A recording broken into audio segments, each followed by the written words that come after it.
Good morning, everyone. You're listening to Trace Elements Radio, live today on Revolution Radio Studio A, and of course, Trace Elements Radio.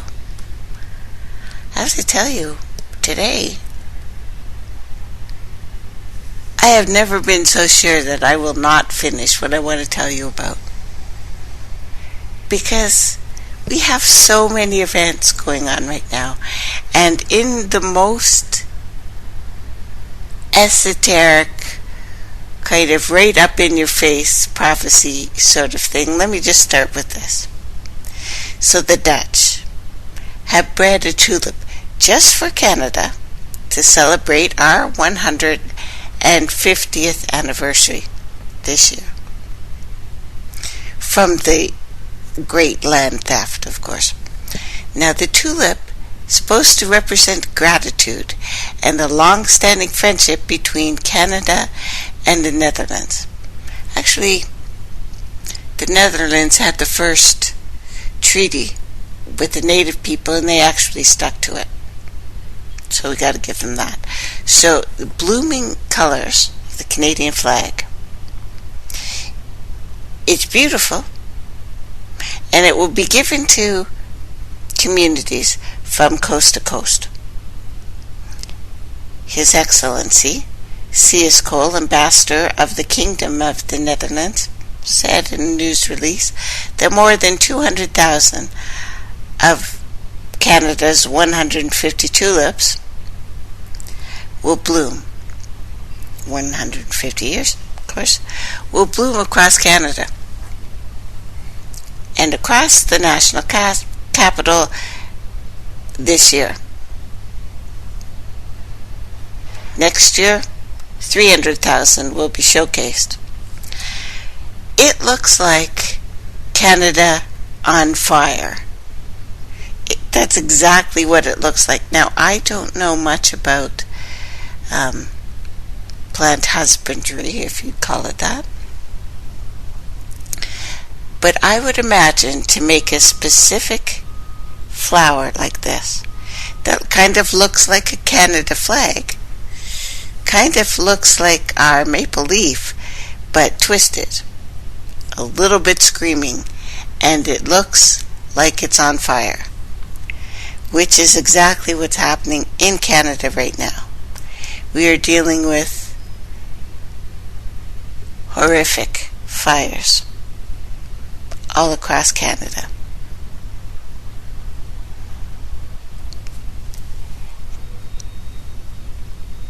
When I tell you about these things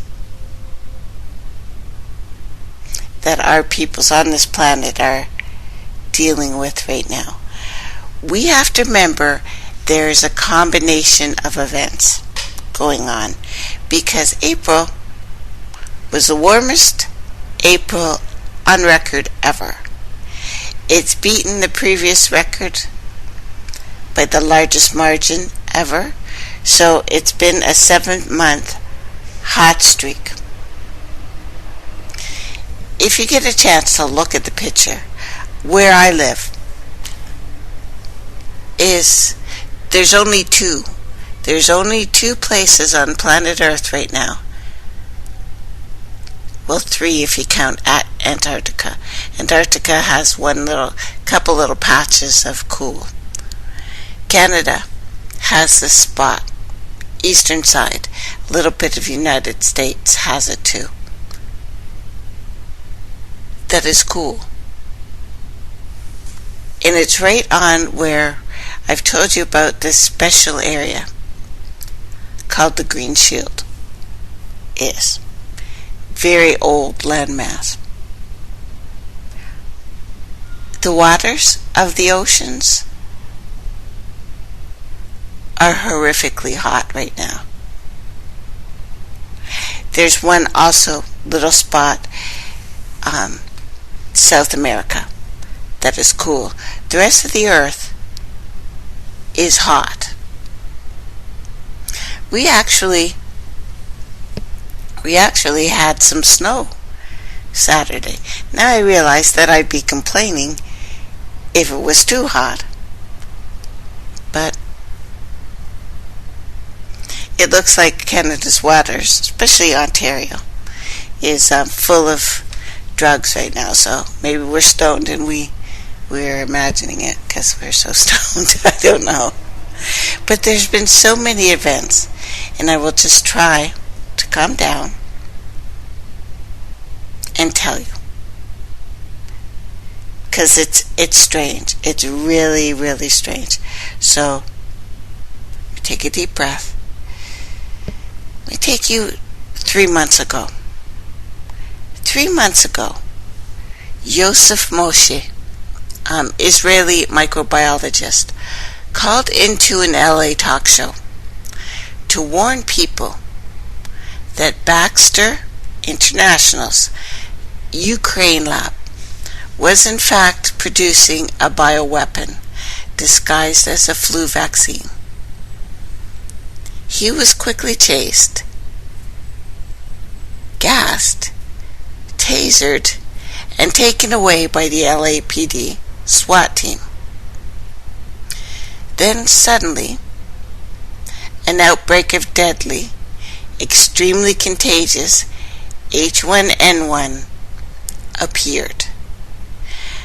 478,000 infected in the Ukraine, 24,000 hospitalized, 81 deaths. Now I have a picture to try to show you the area where this happened. In the Ukraine, of course, and I put it on my Facebook page. But there are some very strange things, and whistleblowers coming out to warn us of what's going on right now. So you're not imagining it. And I've gotten a lot of messages from people who are not feeling very well right now. I've got you. I'm with you. I have no helpful hints at this moment. I'm trying something new because I've run out of options here. So keep in touch. Let me know how you're feeling, and hopefully we can get through this. We've also been told about the military electronic warfare. We know for a fact that since the 50s, the Soviet and U.S. militaries specifically have been researching electromagnetic frequencies, very specific ones, to determine which are the most harmful to humans. Not a conspiracy theory here. This is absolute truth. So, I've got this piece, and I put this up from National Day of Action Against Smart Meters. Safety Code 6 plus corruption equals the emerging genocide. Here's what's written. Distinguished international scientists and leading health researchers of science and non-ionizing radiation know that the most dangerous threat to human health ever is the ongoing unchecked proliferation of wireless radio devices. Smart meters, baby monitors, cell phone towers, cordless phones, Wi-Fi, routers, Wi-Fi, WiMAX installation, which actually can blanket entire cities, GPS, Bluetooth that people are wearing in their ears, tablets, laptop computers, interactive TV games, RFIDs. All of these emit a toxic, low-level, pulsed, non-thermal radio frequency. So this is the RF. And to clarify, microwaves are electromagnetic waves with frequencies between 300 megahertz or 0.3 gigahertz and 300 gigahertz in the RF spectrum, which spans from 3 kilohertz to 300 gigahertz. Now, This piece I'm reading to you is from a Canadian Forces captain, retired, who spent 22 of 26 years in the military in the Arcane Fields. Interesting name. But the Arcane Fields are the electromagnetic warfare, or the electronic warfare specifically, and the signals intelligence, so SIGINT. At the height of his career, he was an executive officer, operations officer of one of Canada's largest, most sensitive intelligence gathering stations, where for 2 years he personally directed some 200 plus specifically trained radio operators and technicians. He was posted into the National Defense Headquarters, Ottawa, of course, into the Directorate of Electronic Warfare, called DEW, here in Canada, DEW. During a 2-year period, he worked closely with the United States, Canada, NATO, Army, EW units. I did not know that all of these places had EW units, and this is me talking, I don't know, but they do. NATO does. Now, they completed a lengthy NATO Army course in Italy. Major NATO armies have EW field exercises, especially in the Black Forest of Germany. They conducted this EW aboard 2 Canadian warships in exercises with Canadian, U.S., international naval allies. So basically, this guy has 22 years of a radio frequency technician, specialist. All governments need to realize that since the 50s, massive amounts of money have been spent painstakingly studying, cataloging all RF frequencies to determine which are harmful to humans.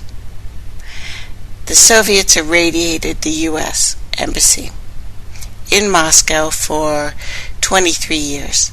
So between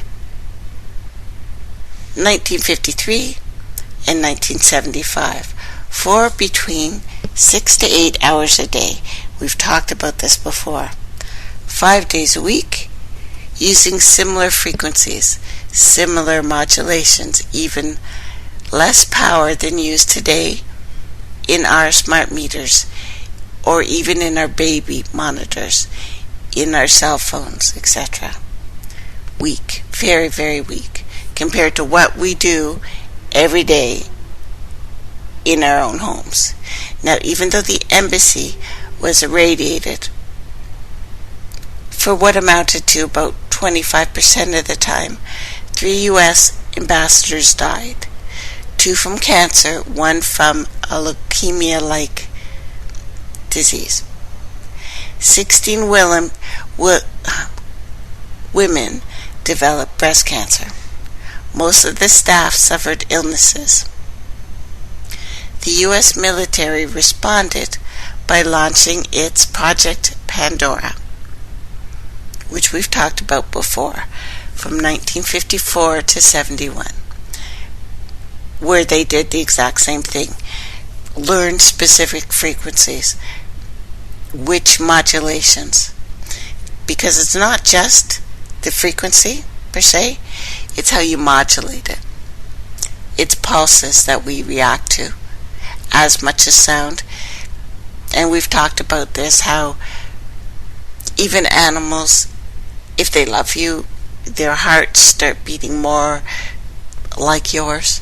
People, of course, our heartbeats start syncing up. Even listening, if you're into it, if you're into something you're listening to, your heart starts beating at the same rate. So they studied power densities to see what would have the most devastating effects. These included cancers, heart attacks, hysteria, trauma, suicides, etc. Governments need to realize that all the modern militaries now possess ever-expanding arsenals of EW weapons, which use precisely the same RF frequencies that the incredibly ignorant industry, Canada today, permits wireless and telecom companies and now utilities to utilize in their wireless products. This too is worldwide. We've talked about it before because microwaves are a perfect weapon.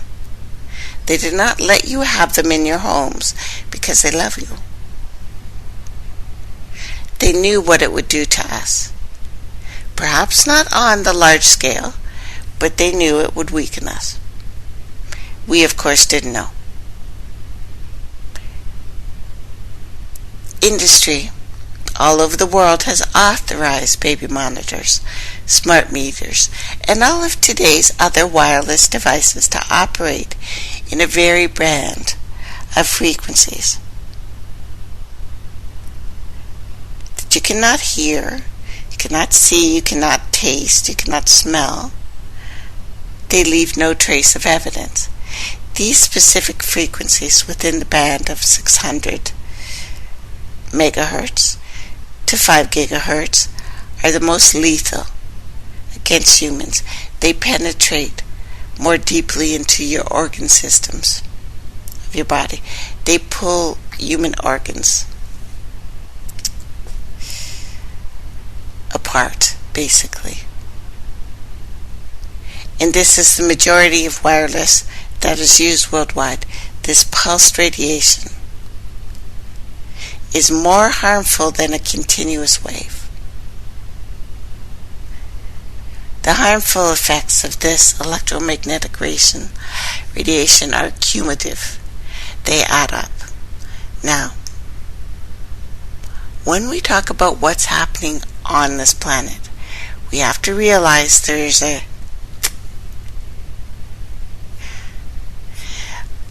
tipping point of events, if you don't mind me saying so, that are triggering accidents, trauma, perhaps.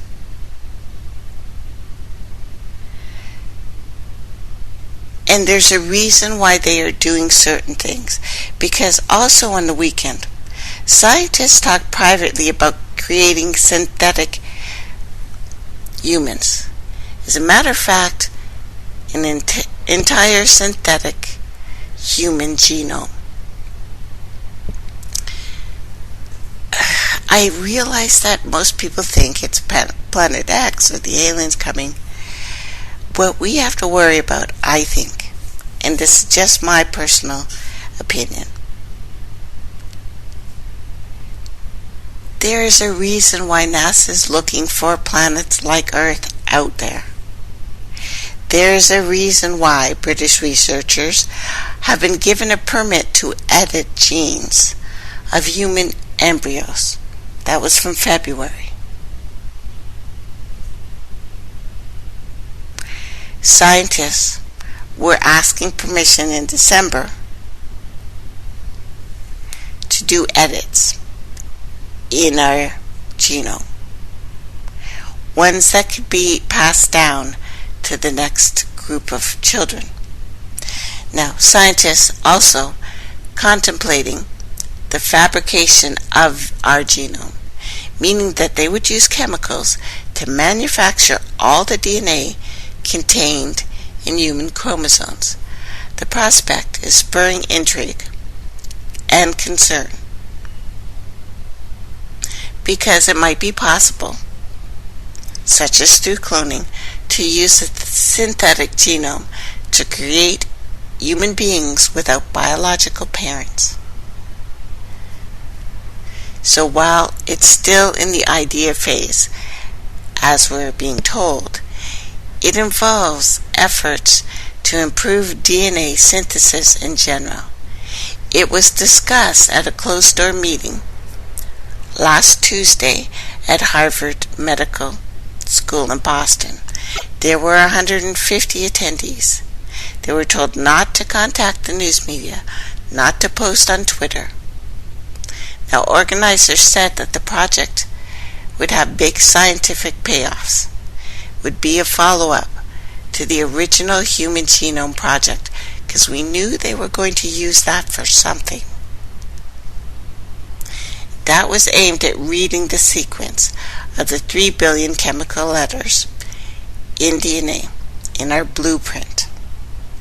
The new project, by contrast, would involve not reading, but writing the genome and synthesizing all 3 billion units from chemicals. Ethical issues? Yeah. Could they create humans with certain kinds of traits, perhaps born and bred to be soldiers? Perhaps make it possible to make exact copies of specific people? Would it be okay, for example, to sequence Einstein's genome? They keep mentioning Einstein a lot in the articles I've seen about this. Einstein is not who you think he was. This is not a good man. Now, they said that the project is not aimed at creating people, just cells. Would not be restricted to human genomes either. Rather, it would be armed to improve and, synthesize DNA in general. It would be applied to various animals, plants, microbes.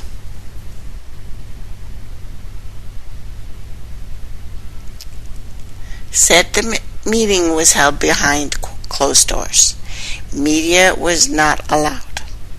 People were asked not to tweet because project organizations, in an attempt to be transparent, had submitted a paper to a scientific journal. They were therefore not supposed to discuss any of the ideas publicly. The project was initially called HGP2, so the Human Genome Synthesis Project, with the HGP referring to the Human Genome Project. An invitation to the meeting at Harvard said that the primary goal would be to synthesize a complete human genome in a cell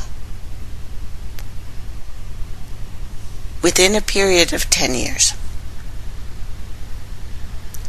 Now realize when we're talking about this, does not mean it hasn't happened.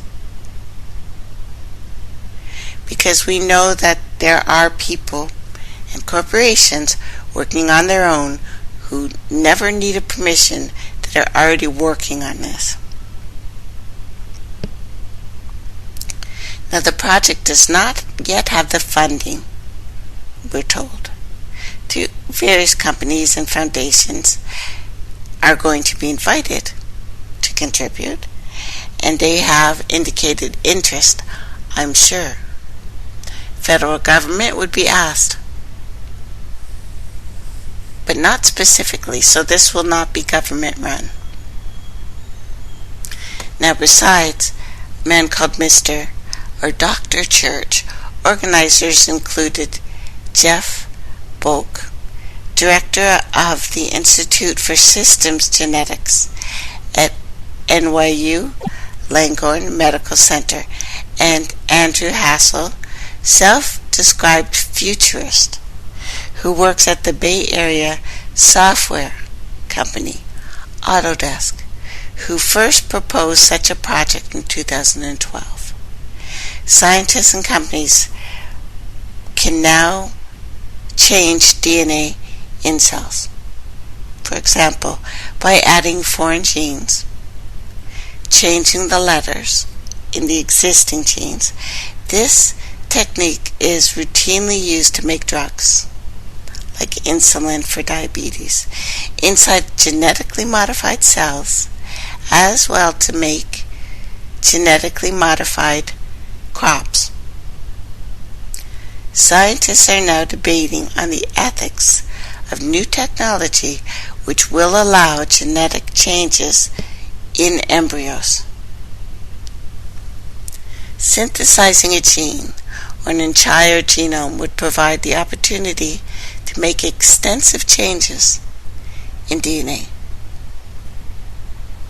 For instance, companies are now using, and have for a long time, used organisms like yeast to make complex chemicals, flavorings, fragrances. That requires not adding one gene to the yeast, like in insulin, but numerous genes. Is complex in order to create an entire chemical production inside of a cell.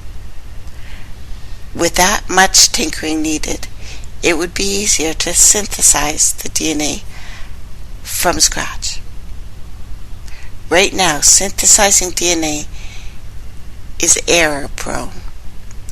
Existing techniques can reliably make strands that are only 200 base pairs long, with a base pair being chemicals, chemical units in DNA. A single gene can be hundreds or thousands of pairs long. To synthesize one of those, multiple 200 unit segments have been spliced together. They've already done this.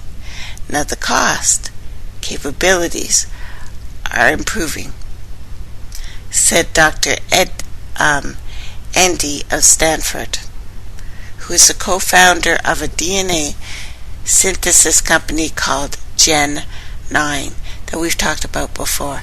He said that the cost of synthesizing genes have plummeted from $4 per base pair, 2003, to 3 cents now.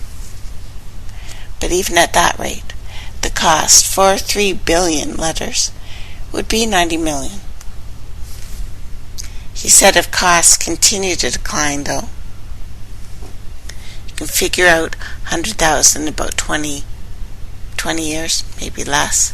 But the way things are rapidly changing, we're still looking at kids doing this in their garage.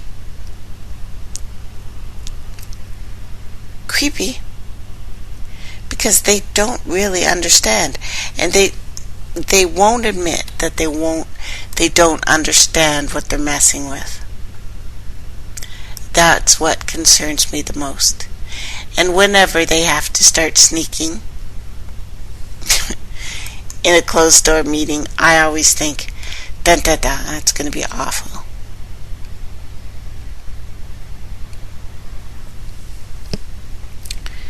So, why are they doing this? What's with the genome? Because New York is going to be sprayed next week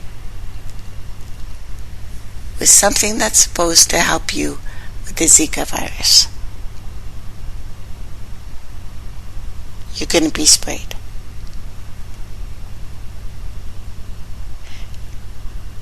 Well, actually, Thursday. It's going to go on for a month. Supposed to help. Because, they want to help you. Because they love you.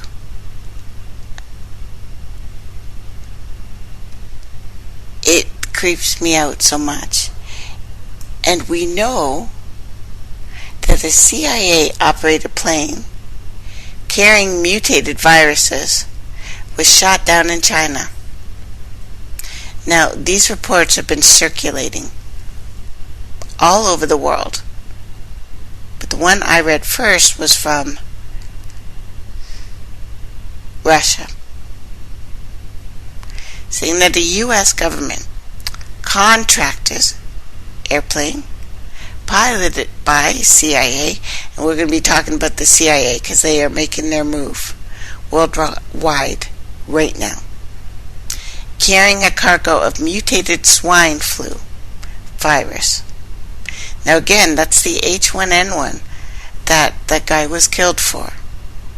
Same virus, different virus, I don't know. But it was piloted by American CIA agents carrying a cargo of this virus, intended for aerial spraying. It was shot down over China's Shanghai airport by a team that are believed to be Israeli Mossad soldiers seeking to prevent an American attack on one of their Central Asian bases located in Central Asian nation of Kyrgyzstan, I think.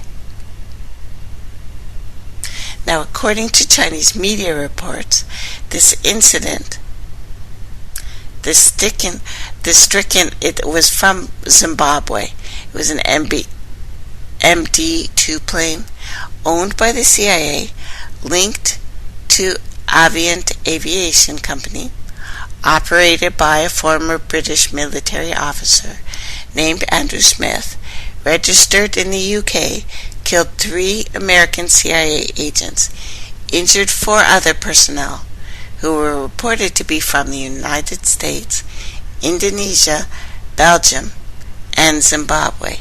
I guess most interesting to note,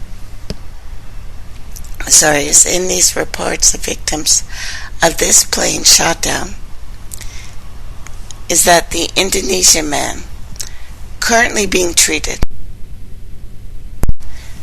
for his injuries confessed to Chinese secret police that he was a technician employed by the United States Navy at their mysterious Naval Medical Research Unit Number 2, called NAMRU-2.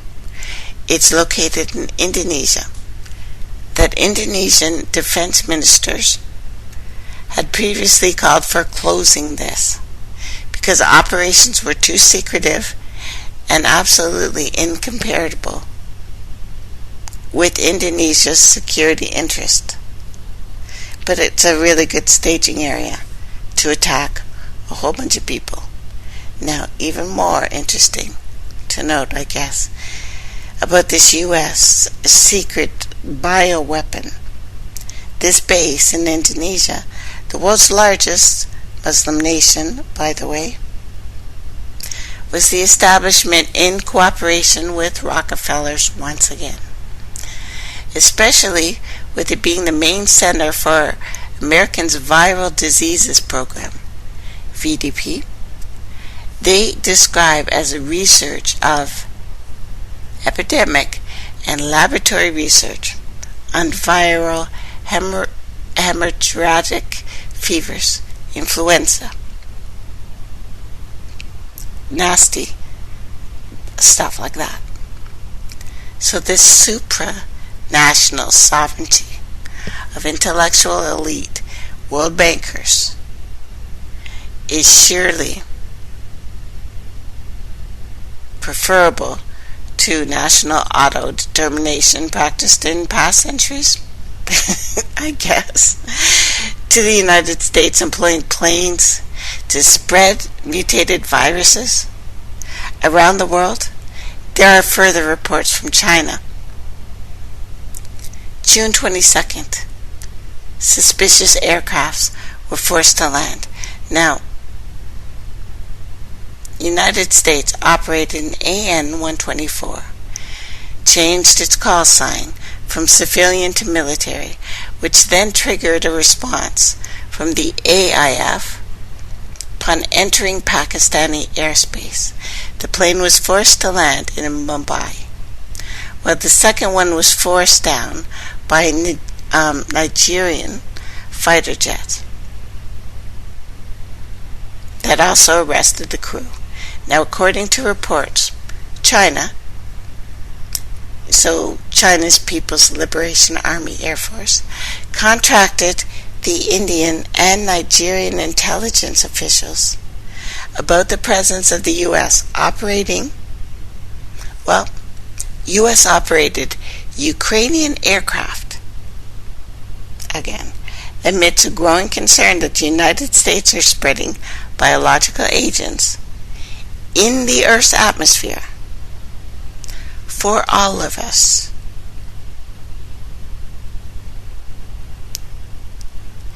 Some Chinese officials believe it is an attempt at mass genocide via the spread of the H1N1 swine flu. Now, the strange thing about these reports and the arrests that are made, as well as forcing down planes, were that aircrafts were carrying waste disposal systems that could spray up to 45,000 kilograms or 100 pounds of aerial-type mist from sophisticated network of nanopipes led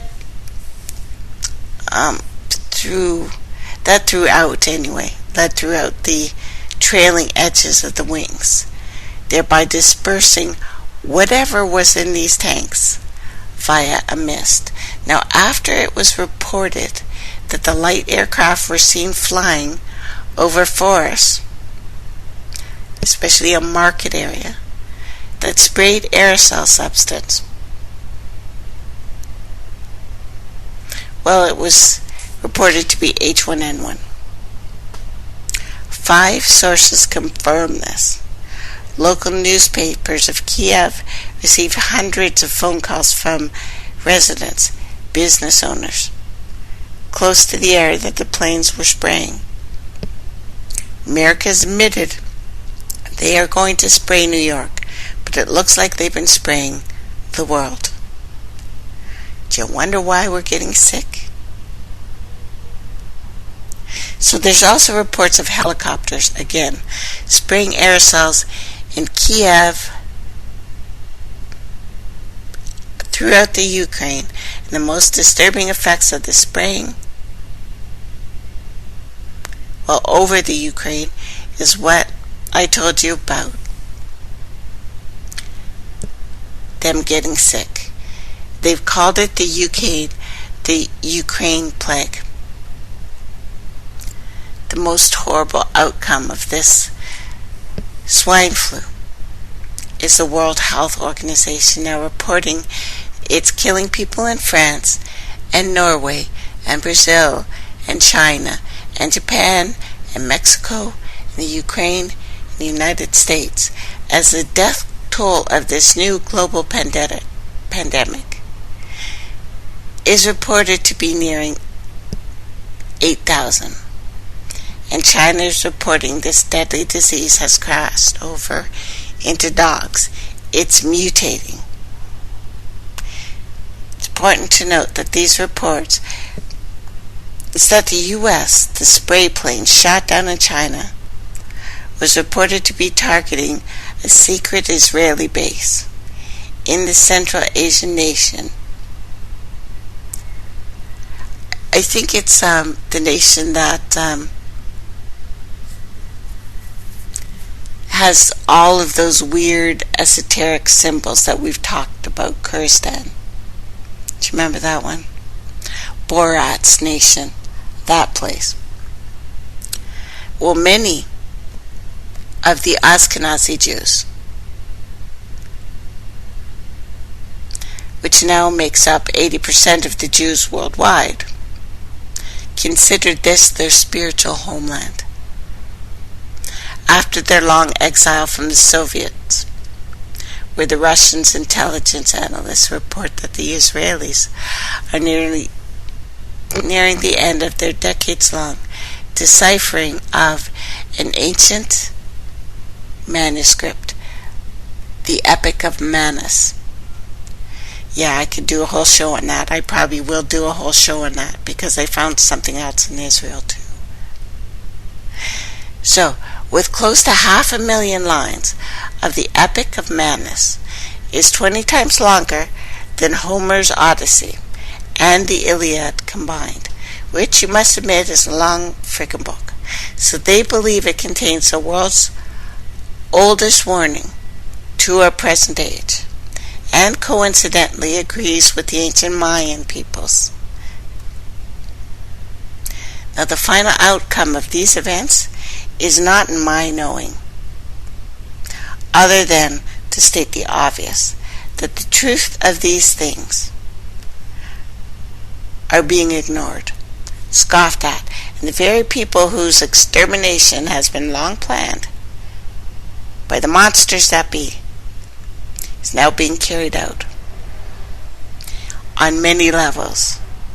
It's not just our planet in collapse here, and that's happening. It's very close to being every single one of us. When we have Shell, who has just dumped thousands of barrels of oil into the Gulf of Mexico, and thanks to Shell Oil Company, it is a 2-mile by 13-mile sheen of oil, now visible in the sea about 97 miles off the Louisiana coast. This is the result of 88,000 gallons of crude oil leaking from the company's pipeline that flows underwater. This flow line is connected to 4 wells and Shell's Brutus platform, which floats in the seas and are about a half-mile deep in the Green Canyon area of the Gulf. While it is believed that the sheen came from the release of oil from a subsea infrastructure, authorities are still investigating the cause of the accident. Right.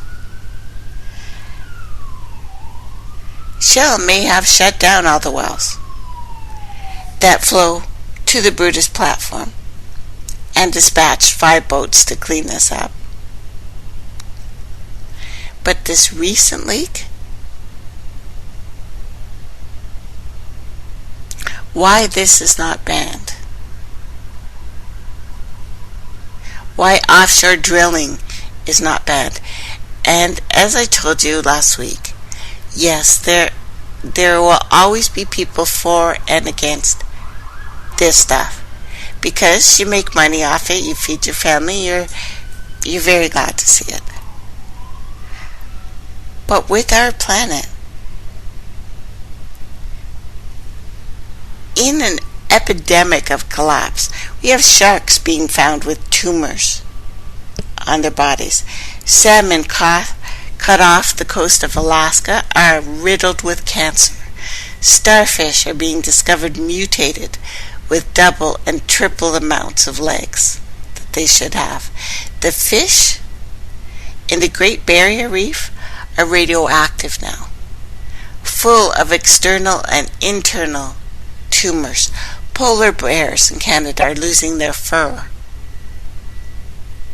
Of 12 bluefin tuna caught in California waters, all 12 were radioactive. Does anyone care about this? Well, I know you guys do, but this is a global crisis. This is not imaginary.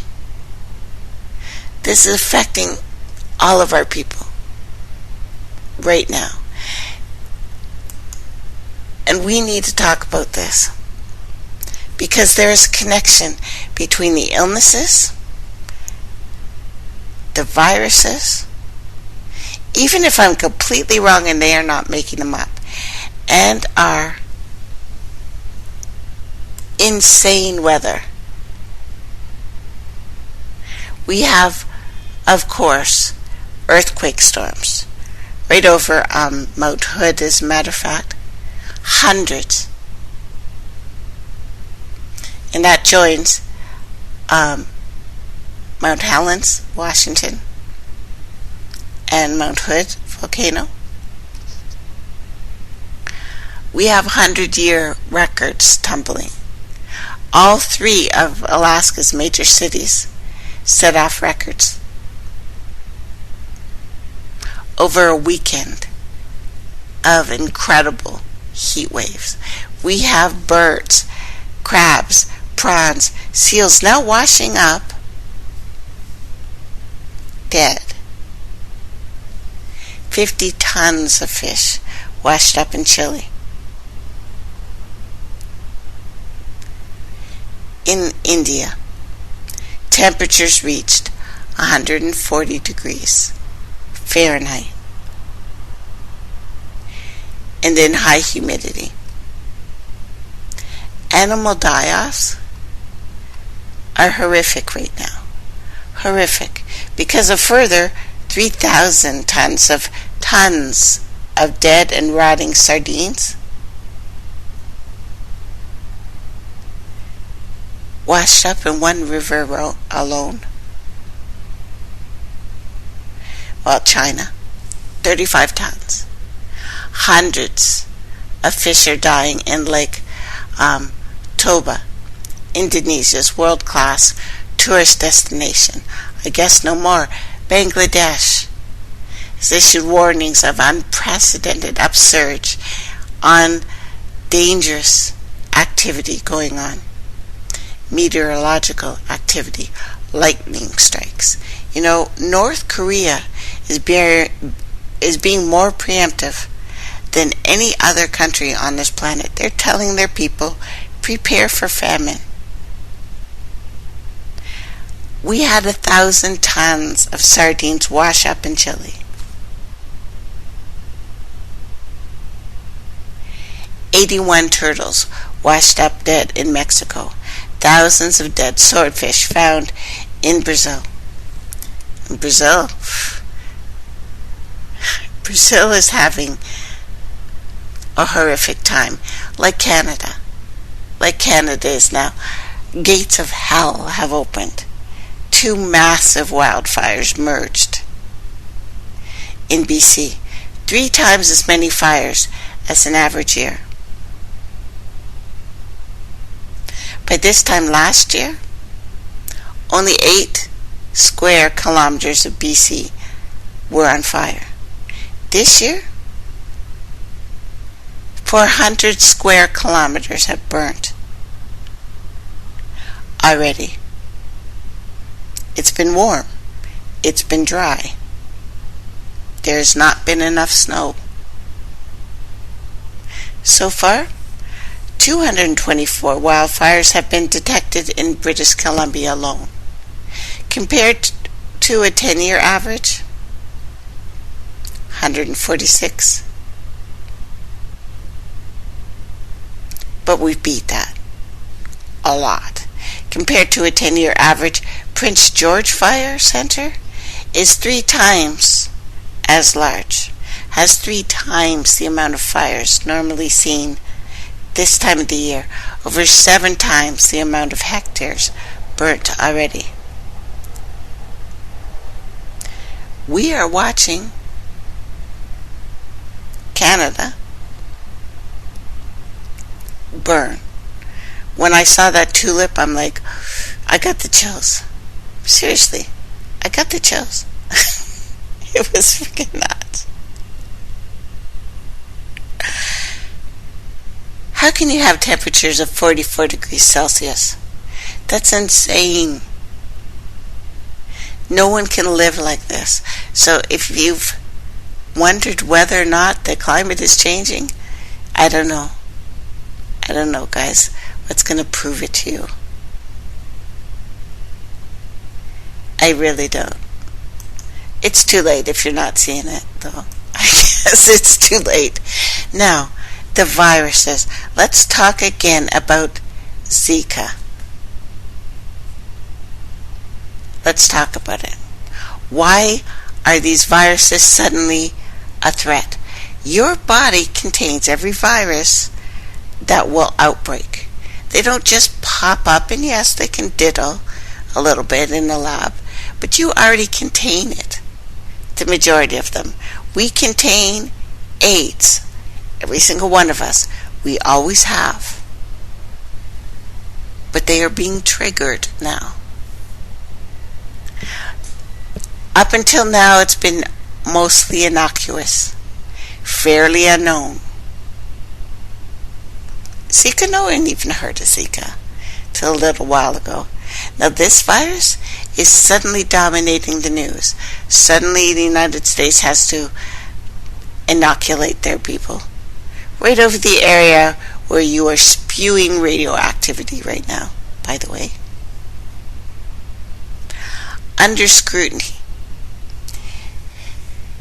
Is the virus's putative link with congenital birth defects, microcephaly?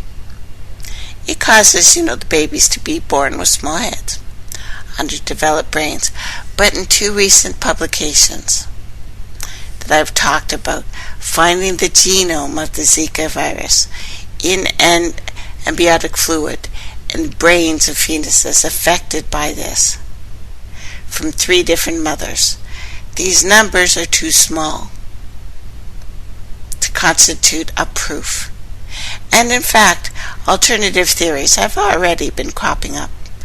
An organization of Argentinian doctors published a report in which they claim it's not the virus. Rather, it's an insecticide used against the mosquitoes that causes the birth defect. The insecticide that you are being sprayed with by the United States, because if you spray something in the air, my brothers and sisters anywhere on this planet, you are getting it. The air doesn't stop. It doesn't go away. The air is the air. It falls to the ground. All of the ground is not going to absorb that. It gets taken up, becomes rain. It's spread. But what is Zika? And if the claims turn out to be true, how can it be harmless to most? It's so detrimental to a developing fetus who you would think would have a certain amount of covering, like the mother's body and the skin. So we have to take a step back here. Understand how viruses work. Why some are endemic in a population and others seem to come and go in waves. Zika, first isolated in 1947 from a rhesus monkey and from a pool of mosquitoes in the Zika forest in Uganda. Yes, another African disease. And yes, it's easy to spread an African disease amongst the population of this planet. Why? Because your butts are related, and I don't even want to hear you say, no, we're not, we're from aliens. Shut up from here. Okay, so, break time. Welcome back, everyone. You're listening to Trace Elements Radio, live, of course, on traceelementsradio.com and Revolution Radio Studio A. We are all listener-supported and could use your help. There's so much I have to tell you guys about. Do I go into the virus or what the CIA is doing? Okay, why don't we do the virus first? But before I get into that, I need to tell you that Brazil's new president, interim, works for the United States. This is proved from 2 cables that were released January 11th, 2006 and June 21st, 2006. One shows a document sent from Sao Paulo, Brazil, amongst other recipients, to the U.S. Southern Command in Miami. So basically, Brazil's acting president was a U.S. informant. So he still is a U.S. asset. In Africa, Liberation Day at 53, The Pentagon and the CIA are continuing to destabilize the entire continent. This hybrid war is tearing Brazil apart. The American empire, who doesn't care about you, wants you to worry about whether or not boys are using girls' bathrooms. By the way, guys in drag have been using girls' bathrooms for a long time. Hello. But it's not guys in drag who usually are a problem. It's straight men who are the rapists. They're in the bathroom with your boys. Okay? Calm the hell down. So, let's go to the virus, and then we will talk about what the hell the CIA is doing, because they're doing a lot. And before I leave that, I want everyone to know something else. It's important. Because every person in Belgium is getting an anti-radiation packet, pills, to have on hand in case of an emergency. There are places on this planet preparing for an emergency. They are not unaware of these things. The only people who are unaware of these things seem to be in Canada and the United States, because we're acting like idiots right now. Idiots.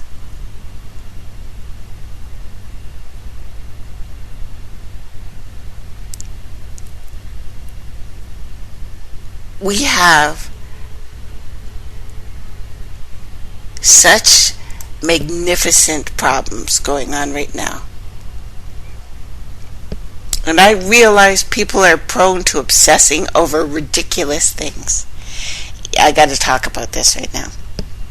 Because over the past year, media have driven the emotional feeding frenzy on everything from Starbucks red cup scandal to a superficial Confederate flag saga, ultimately grossed out over the true foundations of racism in the United States. And a matter of fact, before I jump over that, United States has enough black men in prison to fill up all the prisons in 9 other countries. So that is a friggin' problem. And know that the United States has just stepped up what they've always done. You know, they used to send people with fire hoses and batons to beat up the black people. Now they send in tanks. All they do is escalate. There's an escalation. So, while you're worrying about ridiculous stuff and ultimately glossed over true foundations of racism, regardless of what subjective opinion may be, United States populace tends to feel inclined to indulge in heated, dramatic conversations about the morality of apparent inanimate friggin' objects. Sometimes they can focus on more substantive things, like whether or not a man's sex surgery looks well. Let me tell you about your sex surgery. There is no such thing as a sex surgery. You go in there an XY. You come out an XY, whether you got your stuff or not. You're the exact same thing you walked in to get snipped. You're the same thing. No.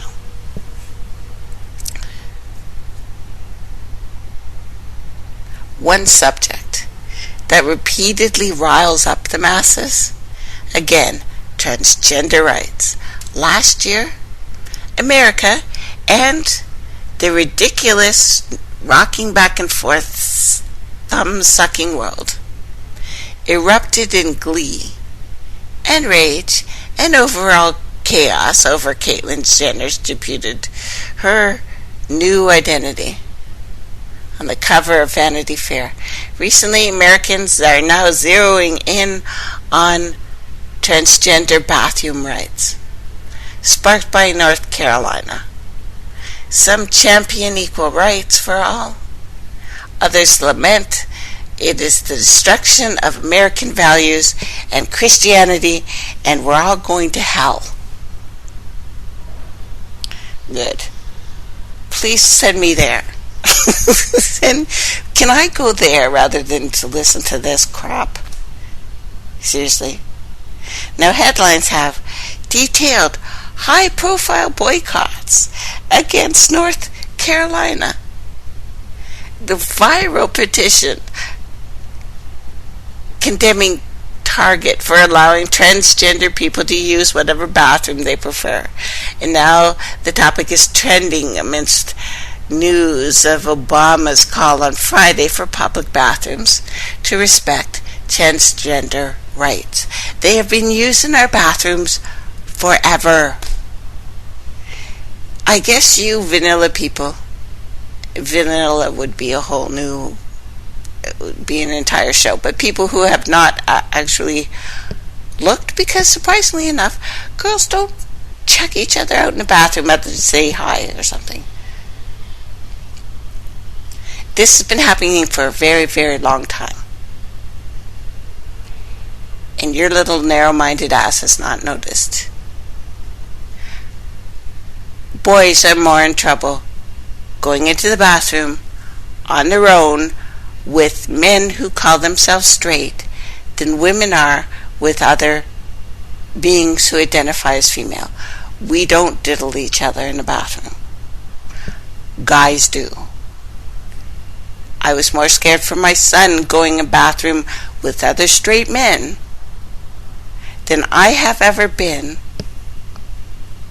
in any part of my life being in a bathroom with women. So as important as these developments may seem to your little narrow-minded asses, no matter what your views on the subject, as tends to happen, other highly important stories have fallen by the wayside. And although they may not be wholly blacked out by the corporate media, they have implications equal, if not more important, than America's obsession with who has what in their pants. So, let's talk about 5, and I'll do it just really down and dirty, so be fast. Hillary's conflicts of interest continue to mount, and as I've told you before, employees at the Department of Defense, one of the agencies tasked with investigating Hillary's improper use of private email servers, gave a $75,000 donation to the presidential frontrunner. Hillary's donations from the Department of Justice completely swamp those of other candidates. In fact, as Sanders' total from 51 donors was just about 8,900, and Trump garnered an insubsequential 381. Now, presidential watchdogs groups, Citizens United, argued the Attorney General Lynch must appoint a special counsel to determine if Hillary Clinton's or her agents broke the law again, compromised the national security again. This investigation needs to be conducted free of political influence for once and for all. Critics have previously pointed to Lynch personally donating over $10,000 to the Democratic candidates as evidence of her lack of impartiality. Subsequent reason that she could not be charged with overseeing the investigation of Clinton's emails. Now, ultimately, this conflict of interest represents deeply rooted system of oligarchy in the United States, what they like to call democracy. Demons rule your nest. Anyway, accountability is often flouted to protect this oligarchy. The reality does not mean the transgender conversation is unimportant, because you need to know what everyone's packing in their pants, obviously.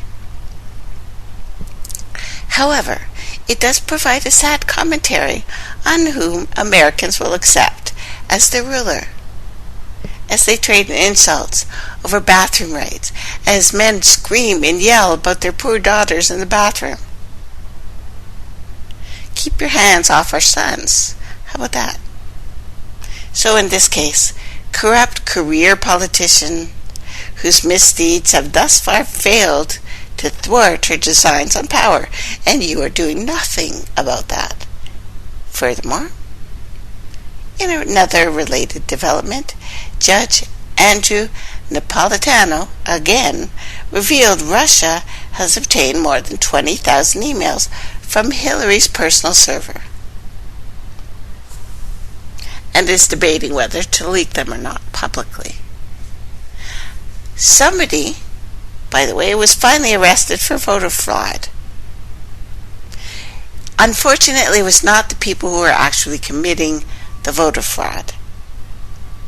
Now, Anti-Media has also reported on a Florida-based hacker, David Michael Levin, who exposed security flaws in the website of Lee County's Elections Office, Division of Elections in Tallahassee. He shared them with authorities in hopes to fixing a problem. But you know what happened? They arrested him for saying this is the problem. They arrested him. Now, according to a somewhat redacted police report, Levin's associates, Daniel Schneider, sent a security report about a vulnerability, including details of security flaws, a screenshot of the security flaws, to an employee within the Department of Defense, Divisions of Elections. Shortly after, special investigation was launched, and Levin was arrested. Levin's foray into the elections data had not been undertaken with the appropriate permission, apparently. And because he didn't alert the authorities that he was looking into it, or as soon as that he discovered the vulnerabilities and then sent the emails out, law enforcement is required to be blind to his good intent. So they arrested him.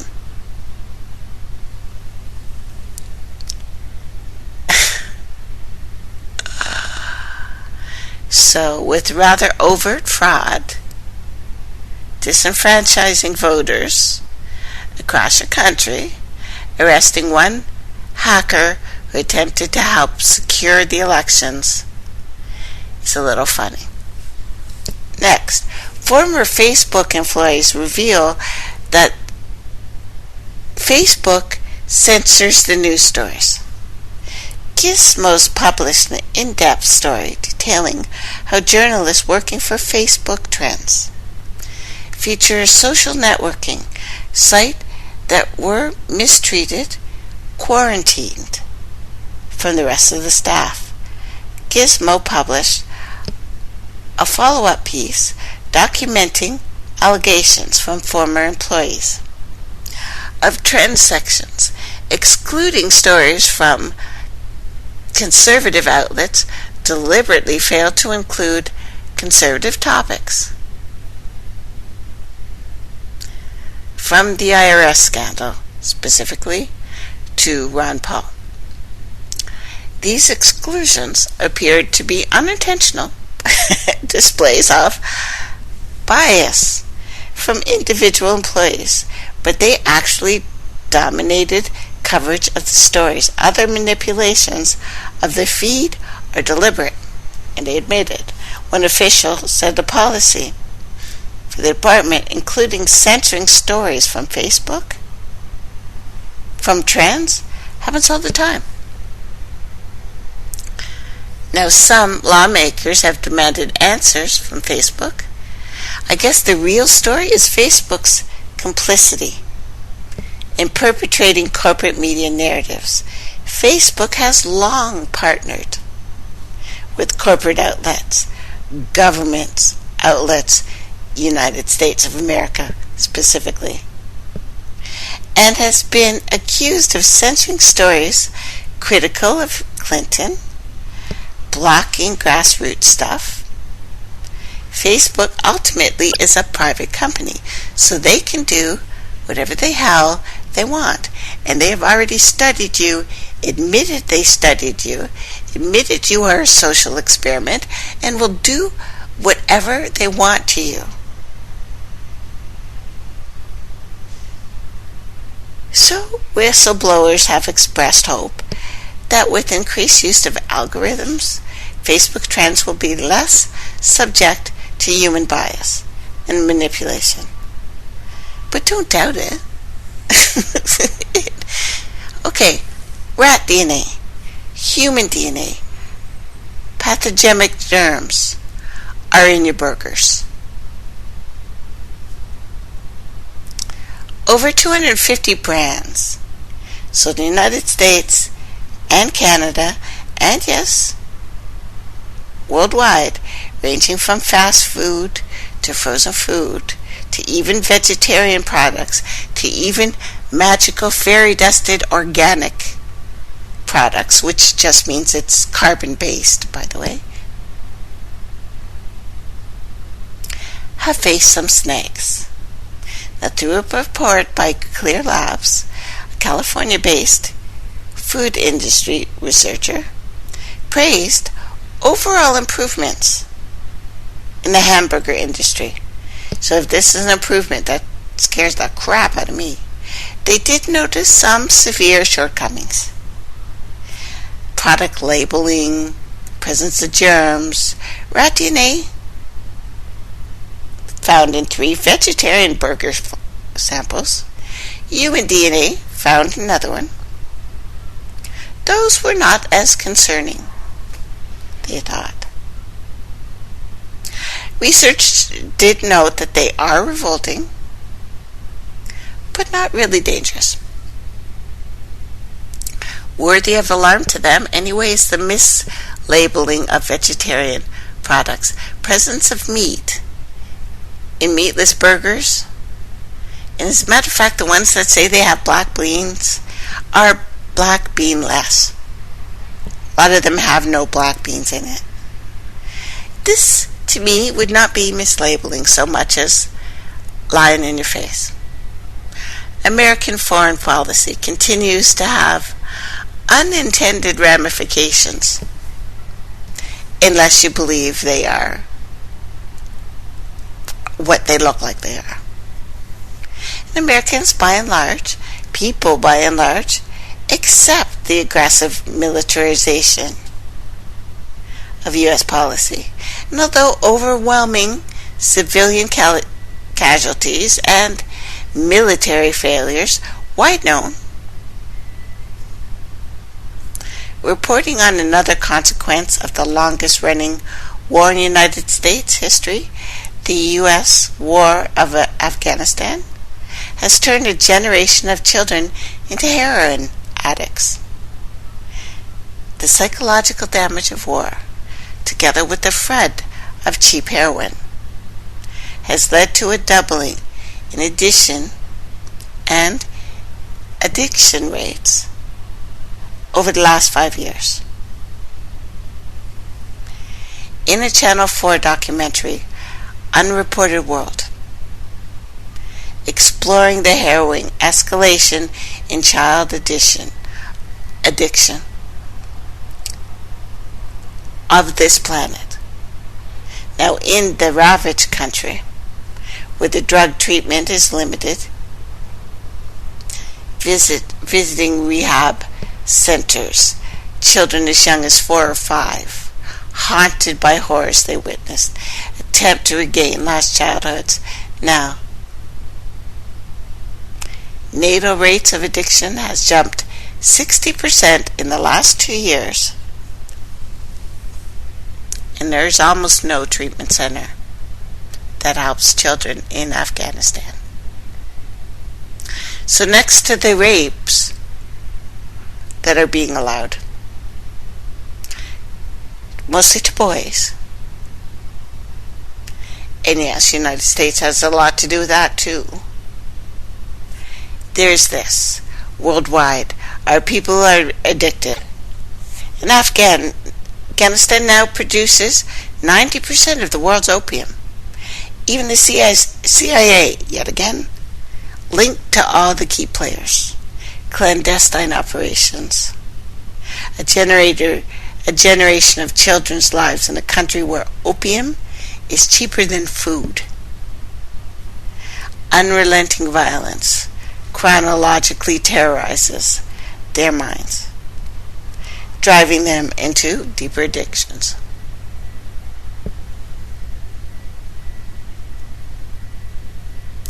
There are 3 nuclear plants in the United States leaking right now, worse than Fukushima. But of course, it's really important who's going to whose bathroom. Because you guys want to save the women, right? You want to save your women. I would like to say, as a woman, I have never been in danger from a transgender man. Ever. From straight men, every freaking day.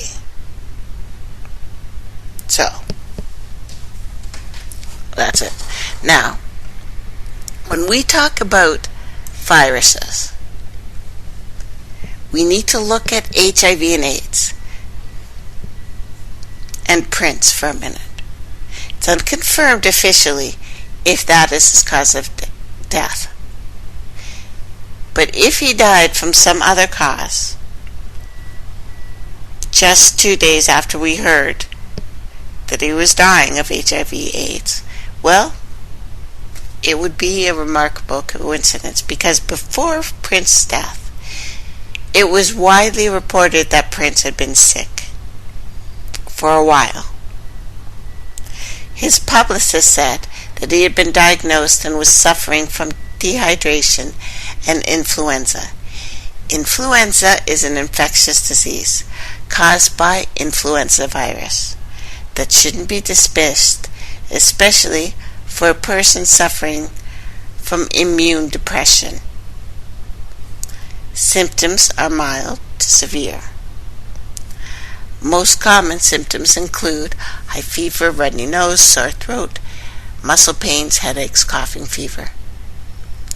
Influenzas are RNA viruses that act like Zika and HIV, influenza infection, and replication is a multi-step process. First, the virus has to bind to and enter the cell, then deliver its genome to a site where it can produce new copies of viral proteins and RNA. Assemble these components into a new viral particles. And last, exit the host cell, just the same as Zika and HIV.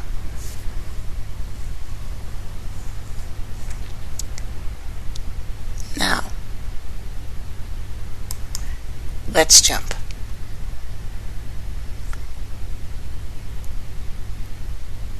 What is Zika? What's the big deal? If it's first isolated in 1947 from a monkey, like AIDS allegedly was, from a pool in the Zika forest in Uganda, it belongs to the same family of viruses as dengue, yellow fever, West Nile. Unlike these close relatives, Zika was thought to be harmless. Everyone had it, surprisingly. Now, just saying that they discovered it does not mean it was not everywhere. Most infected people have no symptoms. Some have a rash, some have a fever. It could be everything. It could be anything. It might have been confined to Africa. Zika started expanding, though. In 2007, it jumped to Asia. Its course it jumped to Asia. You go from Africa to Asia. These are the winds. This is why when I say somebody gets sprayed, we all get sprayed. Now, these viruses are similar to Ebola in that they replicate in animal populations and are endemic. Ebola, for example, usually infects bats, jumps to humans who consume meat from the infected animals. Zika is found in monkeys. Both monkeys and humans contact it through bites from mosquitoes.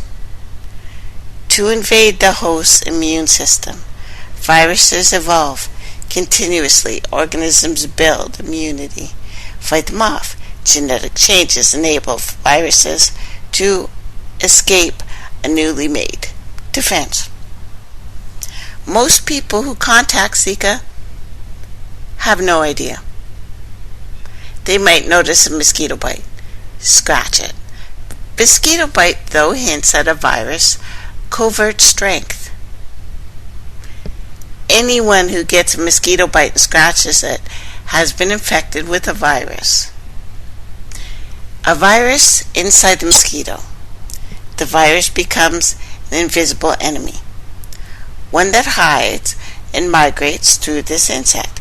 You can avoid infected people when you see them sneezing. There's nothing you can do to avoid a flying bug. You don't avoid them. In areas where they flourish, children get infected early in life. They build an immunity against the virus.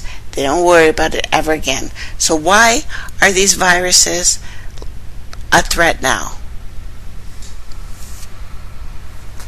Well, the shit they're spraying over our heads, obviously. And excuse my language today, guys. When I relapse, it's hard for me to control what I say, even more than usual. So the problem arises when the virus moves to a new geological area, encounters a new population, never infected before. Pregnant women are always at risk, unless they've been infected as a child, in which case their immune system can clear the infection before it goes to the baby. Any disease agent that has the ability to cross a placenta is a threat. This is true of Zika, and despite normally mild symptoms, when it reaches the completely native immune system of a fetus, early stages of pregnancy, it can potentially cause permanent damage, or the child can be immune for life. Could go either way. Now, although the connection between microcephaly and Zika has yet to be confirmed, it's speculation. We can't say 100%. Many do not believe that the pesticides are responsible. But we are seeing a cascade of things going on. One thing alone is not causing everything. Zika, dengue, similar viruses are spread. Yes, by mosquitoes. So whenever you find one, you'll find the other one too. You find one of these, you find all of these. Insecticides mentioned in Argentina and around the world, which you're going to be sprayed in New York, which means all of the people on this continent are getting sprayed with. It was in use since before 2000. It was heavily tested for a mammalian toxicity before being used. It's used all over the world for mosquito control, not just in Brazil, not just in Argentina. But it's interesting that Brazil is now experiencing the takeover of the United States after everyone's getting sick. Probably nothing, right? The truth is,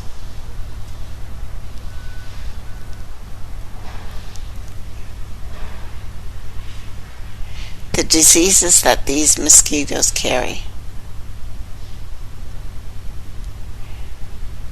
human behavior is once again responsible for a spread. This should come as no surprise as the increase of traveling between continents, rapidly growing populations, and last but not least, the rise in temperatures have created the perfect conditions for mosquitoes or predator to come and land. You guys like that movie, Predator? So we're either going to get sick or the predator in the ship is going to come and start hunting us. I don't know which one first. But humid, densely population areas riddled with sickness, stagnant water, poverty are ideal. The race for the vaccine has started. Several companies already announced the schedule. They're beginning human trials. Unlike HIV, for which making a vaccine has turned much more challenging because, ladies and gentlemen, drumroll, we all have HIV. We do. So, the genome of the Zika virus surprisingly is not diverse. Making any vaccine is regulated strictly by the government. Under normal circumstances, it takes 10 to 20 years to make a working vaccine. So when they come out with one quick, it can't work. If you know any nurses, they will probably all tell you any pill that has been out for less than 25 years, you should not take. So it's even longer if you think Zika may be the tip of the iceberg phenomenon that we are bound to see over and over and over again in the near future. Distribution, transmission, abundance of vectors that bear transmission and transmit diseases are enhanced by our global change. The mean temperature, global temperature, has increased by over 2 degrees centigrade, 1 centigrade for sure, during the past several years. Now, polar ice caps have melted faster in the last 20 years than in the last 10,000. Wrap your head around that. So there is a connection between the viral threads and the viral spreads and the strange atmospheric the heating, which is happening everywhere but one little tiny heart-shaped spot, Canada and United States, eastern side. I want to discuss another interesting event that we will observe in the next couple decades, because I told you years ago that we will see actual climate migrations, people who will have to move because of this change. The ice caps will melt. Big deal, you might think. Most have already known that. But have you ever thought of the stuff trapped in that ice that's going to thaw? I mean, stuff that isn't dead, just dormant, waiting to come back. Sounds like fiction. It is not. Up until a few years ago, the general notion was that viruses were small. How small? Think of terms of genome units. Viruses usually carry a handful of genes coded into DNA or RNA. You can think of these long strings of 4 letters, A, C, T, or U if it's RNA, or G. The letters are called nucleotides. The genome of the most common viruses, typically in order of tens of thousands of nucleotides long. By comparison, human genome, 3 billion nucleotides. It's really big. It's enormous. So the notion of viruses being small compared to living cells was turned upside down with the discovery of megaviruses, 2010. Over 1 million bases. 2013, the Pandora virus. It's a series. Pandora viruses, if you like. A family of viruses that reach a staggering 2.5 million bases in genome size. The notion of viruses being small compared to living cells turned upside down. And before you freak out, so far these gigantic viruses have only been found in one-celled organisms, like amoebas, not in humans, not in other animals, not in plants. Amoebas acquire their nutrients through, well, don't worry about the word. It's how gigantic viruses infect them, basically. Phagocytosis. The cell membrane forms a vestibule around the viral particle, engulfs it. 2 specimens of Pandora viruses have been found in shallow water segments. One in Chile, who we've talked about, the other in Australia, who I haven't mentioned yet, but they're in trouble. They are both so big that they can be seen with just an optical microscope. Researchers have found over 2,000 genes in these Pandora viruses, of which over 90% looked nothing like anything known before. No other gene. In fact, they appear to be unrelated to anything previously seen, any discovered megavirus. So what are they? These are now the 4th domain of life, a completely isolated niche in the tree of life. They could be, as science fiction writer in me wants to think, a remnants of the different species, another life form that once existed so long ago that these gigantic particles are all that is left. It is the ancient ones. Or it's just a very old thing. You can look at it any way you want. I have a tendency to look at it's something left this behind. Because as I told you, nothing ever leaves here completely. So I thought I was original when I raised that idea. I'm not. Researchers who first discovered the Pandora viruses posed the exact same question. In order to find the answer, they dug through fossils. They took a sample of the Siberian permafrost layer. Old sediments. They used an inoculate, particular culture of amoebas. Lo and behold, they observe particles of a prehistoric giant virus multiplying in the amoeba culture, making it the most ancient infecting DNA virus revived to date.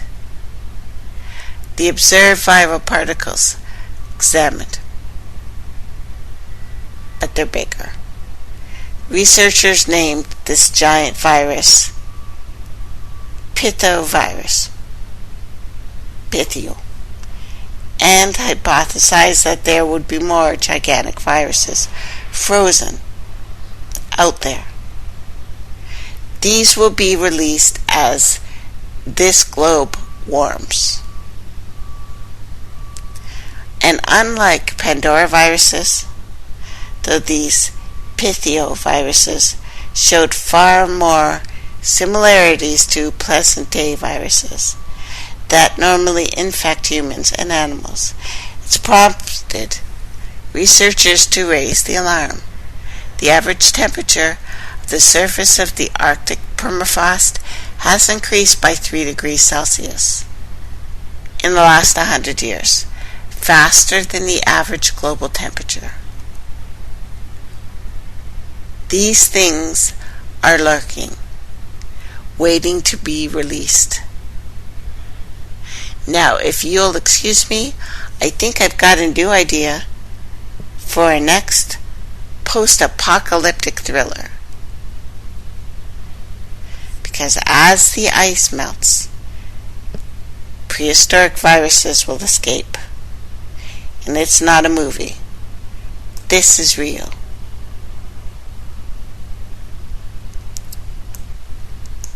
That's just on the planet.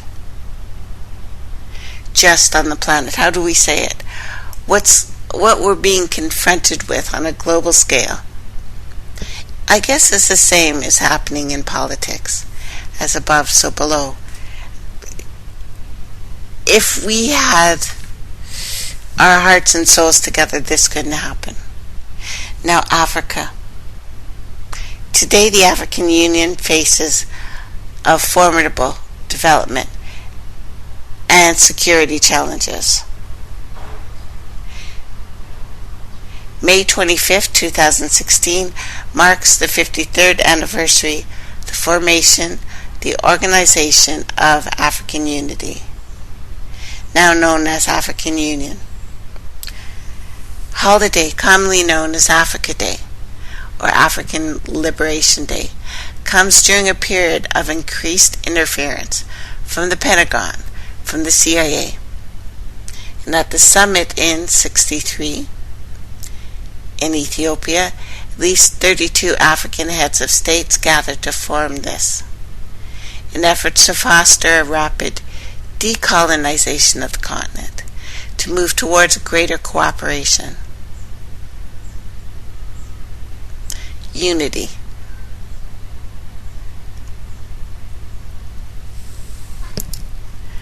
Unfortunately, from the start they have been threatened with frustration where rapid change is imperative, and with instability where sustained effort and ordered rule are indispensable.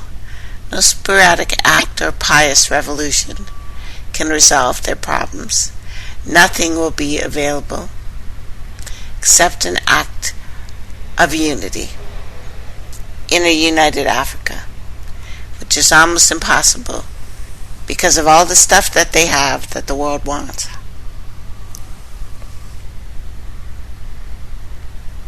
And defense packs, and wars threatened, and the CIA training children as spies in Somalia.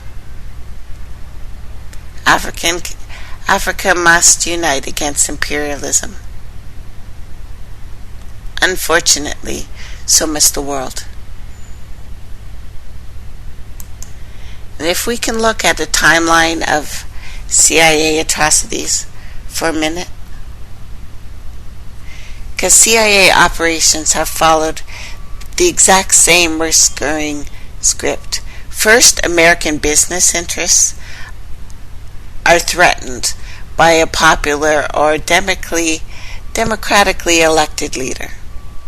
The people support their leader because he intends to conduct land reform, strengthen unions, redistribute wealth, nationalize foreign-owned industry, regulate business, to protect workers, customers, the environment, So, on behalf of American business and with their help, CIA mobilizes an opposition. First, it identifies right-wing groups within a country, usually the military, and offers them a deal. We'll put you in power if you maintain a favorable business climate for us. The United States is a mob. That's it. The CIA is a mob. Hitmen. So the agency then hires, trains, works with them to overthrow the favorable existing government, usually a democracy, uses every trick in the book, propaganda, stuffed ballots, purchased elections, extortion, blackmail, sexual intrigue, lies, false stories about opponents in the local media, infiltration, disruption of opposing political parties, kidnapping, beating, torture, intimidation, economic sabotage, death squads, even assassination. These efforts culminate in a military coup, which installs a right-wing dictator. The CIA trains the dictator's security apparatus to crack down on traditional enemies of big business, using interrogation, torture, and murder. The victims are said to be communists or some ist, but they are almost always peasants, liberals, moderates, labor union leaders, elders, political opponents, advocates of free speech, democracy. Then widespread human rights abuses follow. This scenario has been repeated so many times that the CIA actually teaches it in a special school. The notorious School of America. It opened in Panama, but later moved to Fort Benning, Georgia. Critics call it the School of Dictators and the School of Assassins. Here the CIA trains Latin American military officers how to conduct coups, including the use of interrogation, torture, and murder. The Association for Responsible Dissident estimates by 1987, 6 million people had died as a result of the CIA covert operations. 6 million. Former State Department official William Bloom correctly calls this the American Holocaust. The CIA justifies these actions as part of its war against communism. Coups do not involve communists for the most part. They are unlucky nations targeted for a wide variety of reasons, not only threats to an American business interest, but liberal or moderate social reforms, political instability, the unwillingness of a leader to carry out Washington's dictates, declarations of neutrality in the Cold War. Indeed, nothing has infuriated the U.S. dictators like a nation's desire to stay out of it. Ironic thing about all this intervention is that it frequently fails to achieve American dictates, objectives. Often the newly installed dictator grows comfortable. He becomes an expert at running the police state, coming to America. And because the dictator knows he can't be overthrown, he becomes independent and refuses Washington's authority. The CIA then finds it cannot overthrow him because the police and military, under the dictator's control, afraid to cooperate with American spies for fear of torture and execution taught by the Americans. The only two options for the U.S. at this point are impotence or war. Example of this boomerang effect, the Shah of Iran. General Noriega Saddam Hussein. Boomerang effect also explains the CIA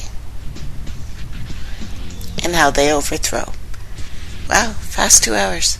Thanks for listening, guys. More on